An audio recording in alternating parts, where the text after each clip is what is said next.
Bismillahirrahmanirrahim. Assalamualaikum warahmatullahi wabarakatuh. Alhamdulillahirabbil alamin wassalatu wassalamu ala asrofil anbiya'i wal mursalin wa ala alihi wa sahbihi wa man tabi'ahum ihsan ila yaumiddin, amma ba'd.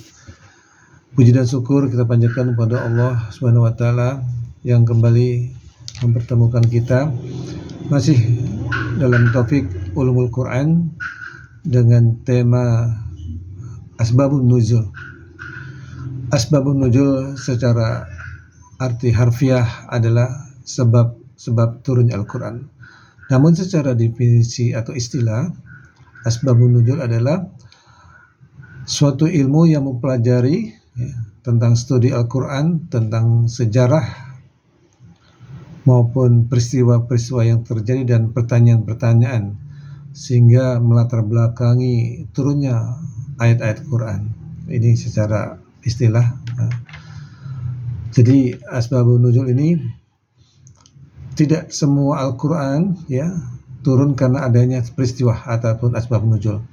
Bahkan menurut ulama seperti Ibnu Taimiyah menyatakan yang turun ayat Quran dengan tidaknya terjadi peristiwa ataupun asbabun nuzul lebih besar, lebih banyak kurang lebih bahkan sampai kurang lebih 90% yang hanya terjadi asbabun nuzulnya, yang ada asbabun nuzul hanya 10%. Jadi tidak selalu ayat-ayat Quran itu turun karena ada asbabun nuzul. Ini perlu digarisbawahi karena masih banyak kekeliruan di dalam memahami tentang turun-turunnya ayat Quran.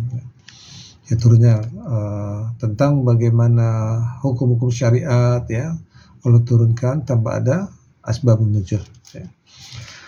Jadi faedah turunnya Al-Quran dan pembagiannya. Jadi intinya asbabun nuzul itu pokok utamanya adalah untuk membantu para mufassir, yaitu ahli tafsir untuk memahami atau mengambil hikmahnya tentang ayat-ayat tersebut. Itulah keutamaan daripada asbabun nuzul. Tentang faedah dan turunnya Al-Quran dan pembagiannya, yang pertama seperti sudah kita sampaikan, ayat-ayat pembagiannya adalah ayat-ayat tentang Maki atau ayat-ayat yang sebelum Rasulullah hijrah ke Madinah atau berada di Mekah, dan juga ayat-ayat tentang Madani setelah Rasulullah hijrah ke Madinah. Itu kemarin sudah kita bahas.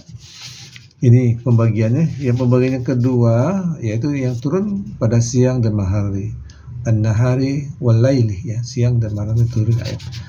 Bahkan turunnya ayat ketika beliau sedang dalam keadaan terjaga atau firasyi maupun dalam keadaan naum atau tidur.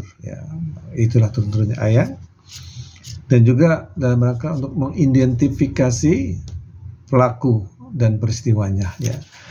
Seperti yang terjadi pelakunya pada ayat zihar, yaitu pada sahabat Salamah bin Sakhar, yaitu menuduh atau istrinya itu disamakan dengan ibunya. Ini suatu yang haram yang tidak boleh dilakukan. Bagaimana seorang istri diperlakukan seperti ibunya. Maka turunlah ayat Al-Mujadilah ayat 1 dan 4. Dan juga ayat li'an, seorang suami menuduh istri tanpa bukti, tanpa saksi, 4 saksi, ini juga turunnya ayat. Dan suratnya adalah surah An-Nur ayat 11 sampai ayat 20.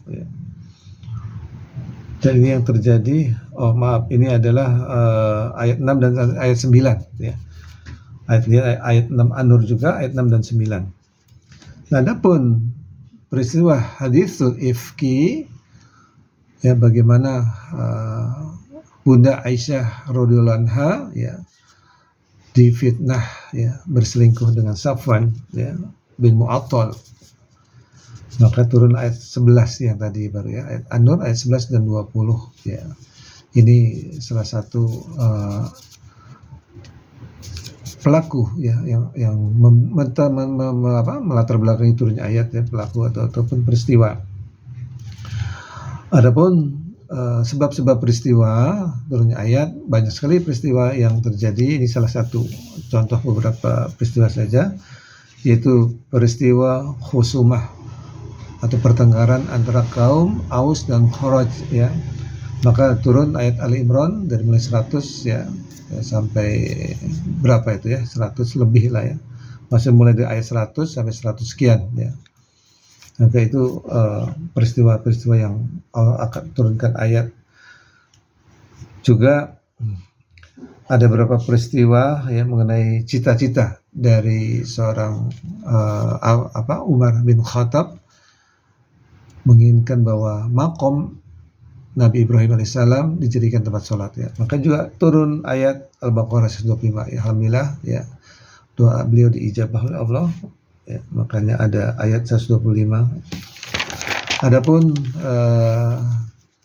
pertanyaan-pertanyaan ya, banyak pertanyaan dari para sahabat ya, yang melatar belakangi turunnya ayat. Salah satunya surat Al-Isra ayat 85, yas'alunaka anir ruh ya, yaitu mereka bertanya tentang ruh. Inilah salah satu ya contoh bagaimana turunnya Al-Quran ya, berdasarkan pertanyaan-pertanyaan sahabat. Ada juga yang menanyakan tentang hari kiamat, tentang neraka, surga ya. Banyak surat-surat ya yang menceritakan tentang neraka, tentang surga, hari kiamat ya, seperti surat An-Najiat, Abasa dan lain-lainnya ya.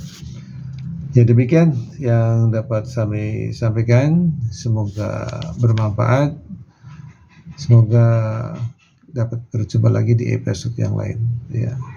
Wallahu a'lam bishawab. Barakallahu fiik.